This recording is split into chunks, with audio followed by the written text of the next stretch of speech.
Welcome back to another episode of the Miami Heat Roundtable. I'm your host, Amir. You can find me on the Team to Beat Miami Heat podcast. We got Martel. You can find him at the Miami Heat Zone podcast. And we have Trent. You can find him at the Miami Heat Network. And we have a special guest for you today joining the podcast. We have Chris. How's it going, Chris?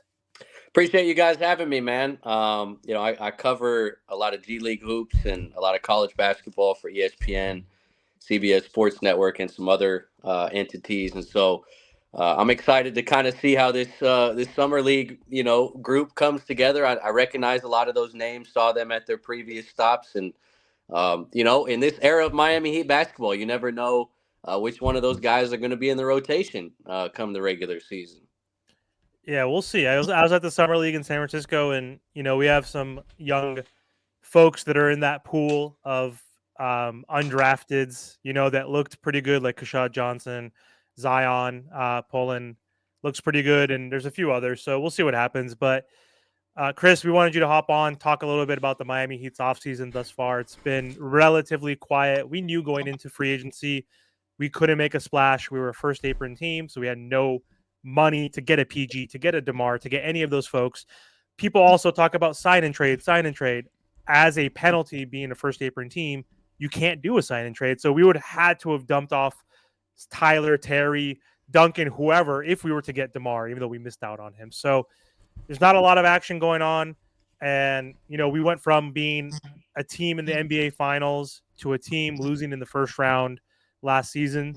And so some Heat fans think we have a bleak future, and some have an open-minded perspective and are actually happy that we have some other young guys now that we've added to this roster through the draft. So, Chris, just wanted to get your outlook.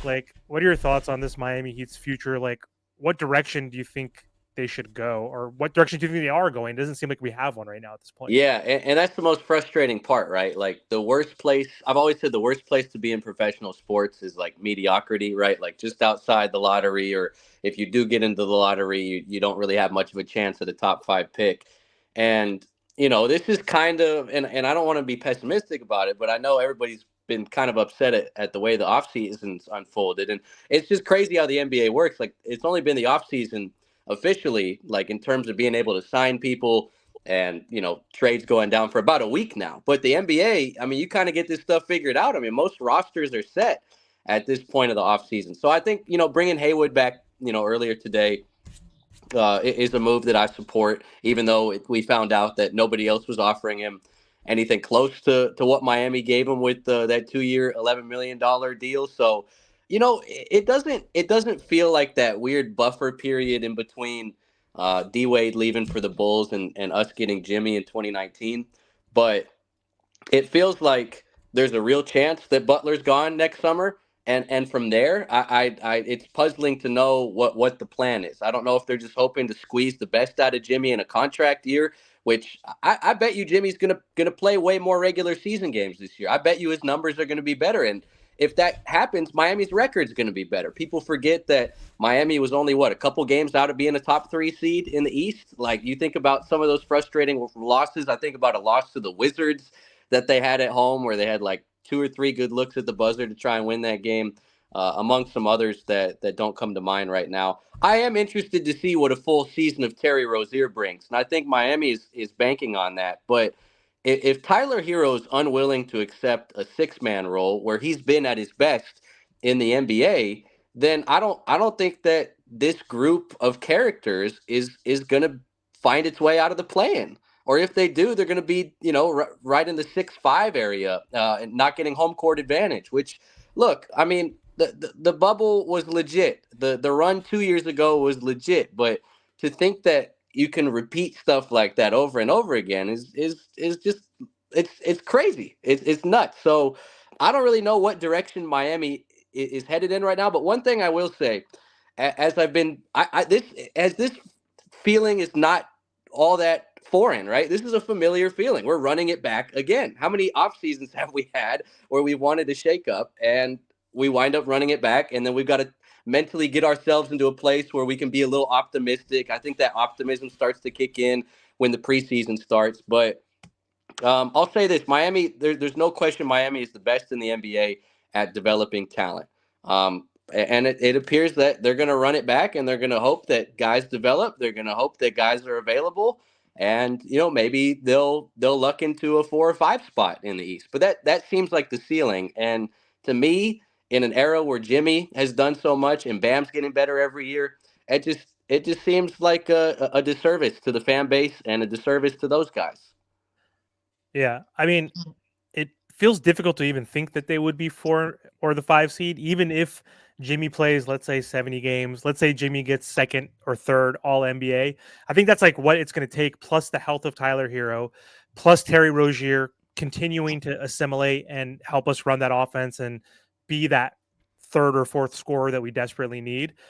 It's still hard to see them even cracking the 4 and 5. Like, I feel like sixth is like the best because all these other teams in front of us have improved and continue to improve. Even the team in our division that won the division last year, right? This young Magic team even added a 2-time NBA champion, KCP. That's a more significant move than what we did with Alec Burks. So it's like, even in the best case scenario, Tyler plays more than 65 or 67 games for the first time in his career. Jimmy plays more than 65 in a Heat uniform and plays at an all NBA level. Like, yeah, maybe 5. I still don't see them even cracking the top 4, honestly. And I'm not trying to be negative. I'm just trying to be realistic because like all the other teams in front of us made moves. So I don't know. It's just tough to see all these teams trying to improve. And I know we're trying. It's like, it's not like our front office has fumbled when it comes to asset management, but like we know they're trying. Trent, you mentioned it, right? Barry Jackson saying that we're trying to get DeMar. We're trying to get all these other guys. So I don't know, man. Trent, what do you feel about this offseason right now? It's going to be a lot more quiet now that we added Haywood Highsmith, and we have no money to add anybody, right? You told me about this earlier. Why? Because we don't want to be a second apron team. So what's your thoughts, Trent? I mean, this is the roster we rolling with: Rozier, Tyler, Jimmy, Jovic, Bam, Burks, Duncan, Jaime, Highsmith, Ware, Rich, Love, Larson, and Bryant. I'm still confused about bringing back Thomas Bryant. Why the hell do we need 3 centers? We need a backup point guard because we don't even have that. I mean, Terry missed the whole postseason with a mysteriously neck injury, which I feel like I still don't know what the hell happened. I don't like that's just weird to me. And then we have Drew Smith. Like, what are we doing with Drew Smith on our roster? Like, you know what I'm saying? Like, this roster is garbage. And then for the offseason, this is nothing new, right? We went through this last year with Dame.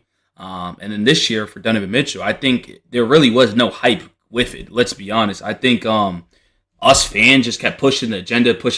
But deep down, I think we all knew Mitchell was staying with the Cavaliers.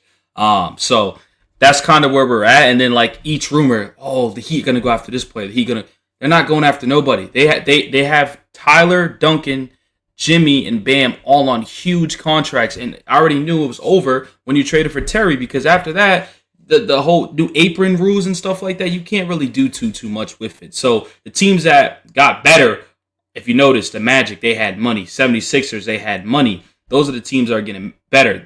The Heat had no money, and we knew that. We was just trying to be we was being delusional. We're going to get better. We're not going to get better. We're relying on Kel'el Weir, Jovic getting better, and Jaime getting a second-year leap, and a healthy Terry. That's what they're relying on. Maybe they trade Tyler mid-season. Maybe they don't. I'm not too sure. But this Miami Heat team is pathetic. Pat Riley's pathetic. It's over. Like it's really over. And the last thing I'll say is talking about the Eastern Conference. Celtics brought all their players back and signed players to mega contract extensions. The Knicks, even if they don't win, they're trying. They brought back OG and traded for Mikal. The Bucks, no one's talking about them, but Dame and Giannis will be back next year. Cavaliers, the only team that didn't do too much. They got Donovan. Magic brought KCP. Pacers, they're just running it back. 76ers got better. Those are all the teams that are in front of us. You're telling me we're going to compete with them? I don't see it. Pacers didn't have Mathurin either. Remember that? And no one's talking about it. The former 8 overall pick in Walker. I'm telling you, he's going to play a role next year because they're trying to move him to the small forward position. So, bro, we're just relying on growth at this point. And the worst thing about it, Martel, one sec. Worst thing about it is that it's Jimmy's last year. I don't think you should rely on growth on Jimmy's last year. You don't know what you need to make. We've been saying don't pay Jimmy. I get that. But if this is the way Jimmy's going to leave, this is pathetic. This is the way that Jimmy's going to walk out Miami because I think it's eventually going to happen. You're relying on being a top 6 seed. I don't see it happening. So, yeah. But Chris, do you think that this team should be focusing on going young? Only because it's kind of like what Trent said. If we're not going to trade Jimmy and then he just walks out the door for nothing, we're pretty much going young then, because we're gonna have to have that core of Bam, Tyler Hero, Jovic, Jaime, and Khalil Ware. So do you think that this Miami Heat organization should be looking to trade Jimmy just so that he doesn't walk out for nothing? Because clearly they're not quick to give him the money, and if they're not going to give him the money this season, why would they give him the money a year older? So do you think that this Miami Heat front office should be focusing on going young now that we have the pieces, instead of just trying to make a trade just to make a trade? Yeah, it's hard to see a world where that would happen, just because this is a friend, and I know you're not talking about tanking necessarily, but if you were to go young and say maybe miss out on the playoffs and be a lottery team, I mean, look at the Hawks' fortune. I mean, they were in a play-in game against Chicago before Chicago played Miami. They get the number one pick. Number one pick was whatever this year. Number one pick. If you see what Cooper Flag is doing on the U.S. select team to those Olympians, man. I mean, you're looking at it. I mean, it's not like the Wemby type of hype, but this is like a clear cut number one pick. Like whoever gets number one is 100% taking Cooper Flag next year. If you're gonna pick a year to be bad, it's this year, not the following year, because you don't know what's coming that following draft. Bryce James, I mean, does he have a ceiling? I don't know. But in all seriousness, look, I mean, the Jimmy thing's going to be nostalgia this year, right? I mean, it's so wild to me. And I was at that what was it, game 4 against the Bucks last year? That was the craziest game I'd ever been a part of and seen. And it probably wouldn't have only been a little less crazy if I watched it on a screen. But we've seen Jimmy take this franchise to the finals twice, and we've seen him get to that last leg, needing 2 wins against the Lakers, 3 wins against the Nuggets to get it done. And he just doesn't have enough. I just don't see, even if you walk into some fairy tale scenario where everybody in the East gets hurt, like they did this year for the Celtics, I just don't see how by the time you are to get to a finals, Jimmy with this roster construction is going to have enough around him to drop 40-point triple doubles and win games. So to me, as much as I want to see Jimmy retire in a Heat uniform, and that's becoming less and less reality after, Pat's presser and kind of some of the stuff we've heard this offseason. Miami doesn't want to pay him. It's too bad, man. I mean, it does kind of feel like Miami fumbled the Jimmy era. I don't want to call the Jimmy era unsuccessful, because making it to 2 finals as, an 8 seed and a 5 seed is remarkable and a testament to, the culture and Spo and all that. But I wouldn't have been too up. Like, if Miami wasn't going to add to this, which they didn't, they got Haywood, they got Alec Burks on the minimum, and they drafted Khalil Ware, and I like Khalil Ware, but I don't expect him to be more of an impact than what we saw with Derek Lively in the Dallas Mavericks this last year. I would have been okay with Miami picking a direction, but like we said off the top here, the worst place to be in pro sports is to be kind of stuck in the middle. And that's frankly where Miami's at right now. So I would have liked to see this team go the younger route this year. But even with that cap space, and even, hey, it's been thrown around that maybe Jimmy gets moved at the deadline as an attractive expiring contract to a contender. I still don't know what you're in line to get back for that, and what the outlook would be next summer, because less and less players of impact are hitting free agency these days. Everybody's signing the supermaxes. So Chris, and this is what the new CBA, right? So, like, great example when you look at Caleb Martin. Caleb Martin was leaving his team either way, but he got less money because teams couldn't afford him because of the new CBA rule. So now that's why Mitchell took his money, right? Because you can't. And great example, DeMar DeRozan, actually, he opted out and he couldn't get what he wanted, so he had to go to the Kings and sign a 3-year deal over there. But the new CBA is ruining the NBA free agency, like you said. Like, everybody's just signing that extension because they want to get paid. At the end of the day, they still have a family to feed and stuff like that. But going back to the Miami rebuild part, the problem that I have with Miami Heat right now, and this could be for everybody, is the Miami Heat said, you know what? Let's just go with Tyler, Jaime, Jovic, Khalil Ware, Bam, and just let's have fun. And let's just do that, right? The problem is they're still trying to be competitive, and then not really. Oh, let's bring back Haywood Highsmith, and let's just bring some veteran help in Alec Burks. That tells me that you're still trying to be competitive a little bit. They're like in the middle right now. That's pissing me off. Like we've been saying, choose a damn direction.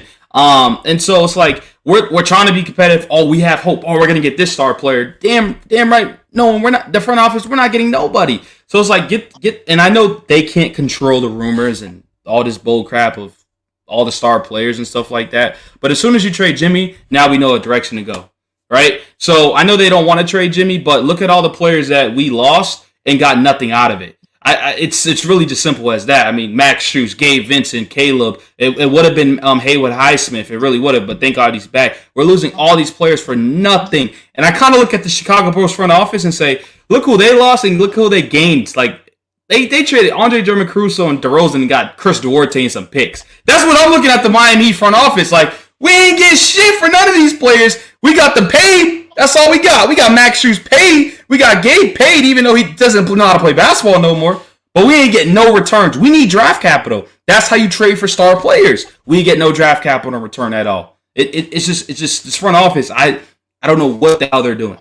So yeah, you need cap space and draft picks, and we have neither. We have one, I think, tradable pick in 2030, and we have no cap space right now. So, like, again, to Chris's point, we're in the middle. We're Malcolm in the middle. We're stuck in the middle. It's like one of the worst places to be in right now because, again, do we trade Jimmy Butler midseason to a desperate team? Golden State Warriors, Steph Curry, still a top, 3 to 6 player in the NBA. Like, he has a window maybe of a few years left. Like, there was speculation that they could be interested in a Jimmy Butler. Like, I still think his value could be 2 first-round picks and a player. Like, it depends. Do you want to match the salaries? Like, or do you want to get like a Wiggins in return with some cap space, perhaps plus 2 picks? That's feasible. I don't know. I could go that direction because, again, we're in the middle. Like, there's no one on this trade market that could help elevate this team right now to win a championship next year. Like, that person is signed an extension. That was Donovan Mitchell was a perfect piece. That might have been Dame last year also. I don't know if Lauri Markkanen moves the needle. I don't know if Zach LaVine moves the needle. I don't know if Ingram moves the needle. And quite frankly, we don't even have enough to really get those guys anyway. So I don't know, Trent. I think I am leaning on towards let's do that soft rebuild to what you just said. Keep Tyler because he's not a bad player. He just doesn't fit with Jimmy. And his contract doesn't look as horrendous. Same as Duncan's. It looks bad until the new TV deal comes in and you see these contracts where Quickly is getting $175 million, right? So it doesn't look as bad. I'm open to that. Trading Jimmy mid-season, depending on his body language, depending on if he's like playing well or not, getting some picks, getting some space, and then letting Bam, Tyler, Jovic, Hawkes Ware, and that team develop. And it's a soft rebuild because we'll probably still be like a 9 or 10 seed in the East. We're not going to be 14 or 15 because we have Bam, who's an all-star, and Tyler Hero is capable. So I don't know. What are your thoughts, Bartel, on that? Would you trade Jimmy? Well, yeah, I mean that's what I was gonna ask Chris. That Chris, do you think that Jimmy Butler has another run in him? So let's say that we go all in and and they don't trade him, which I don't think they're gonna do. Do you think that Jimmy Butler has enough in him, for maybe one more miracle run?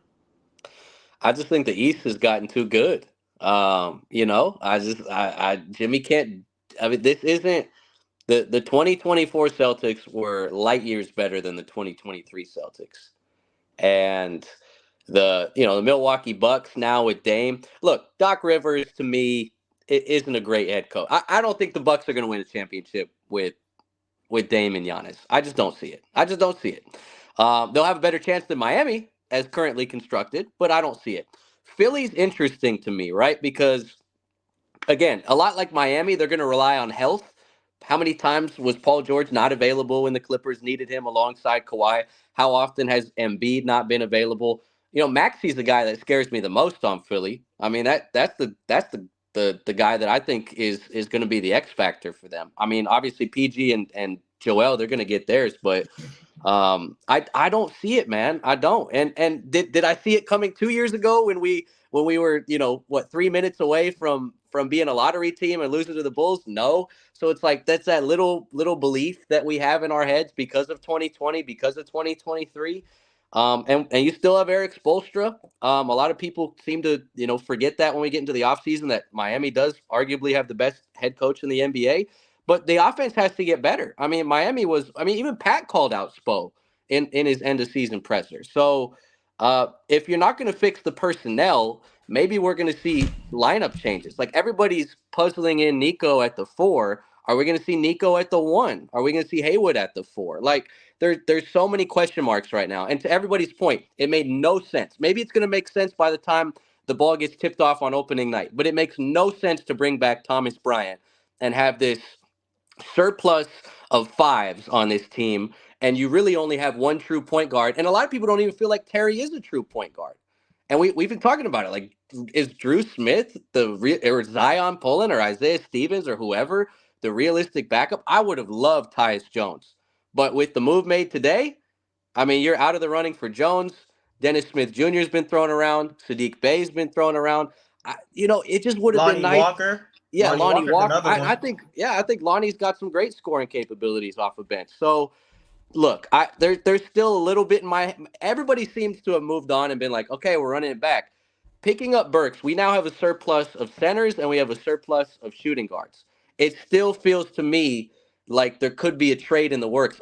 There's just no rumors about it. Like who's going to take on a Duncan contract? Who's going to take on a Tyler contract? I think Pat's stubborn. I think Pat sees.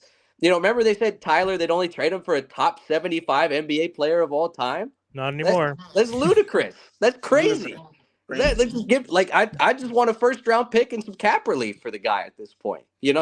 So it's a tough direction, but I don't think Jimmy has another magical playoff run in him with the help he has right now. I just don't see it.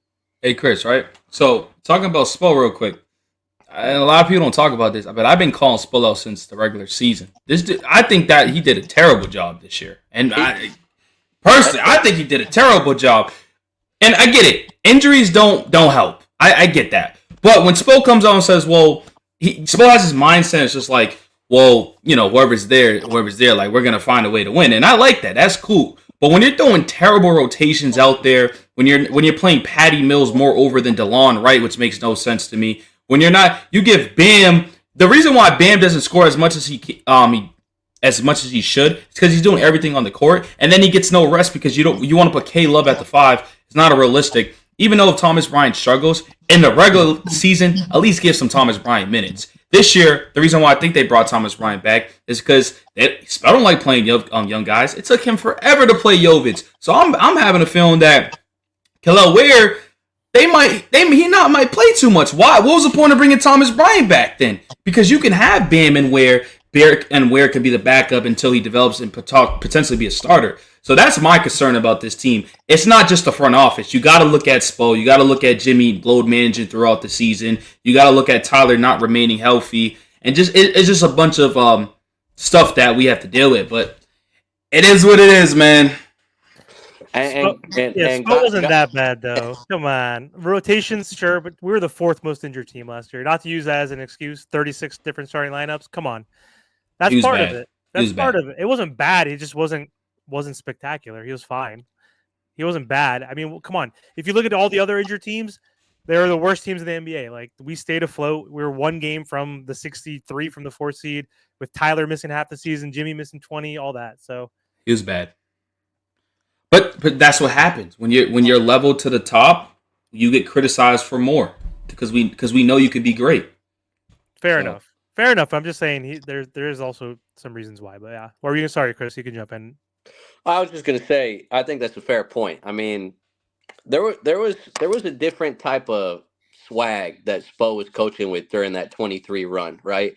Like, I would watch his post game pressers, even as that 3-0 lead on Boston slipped up. There was this weird type of confidence he had, right? And I think that spread throughout the team in a good way.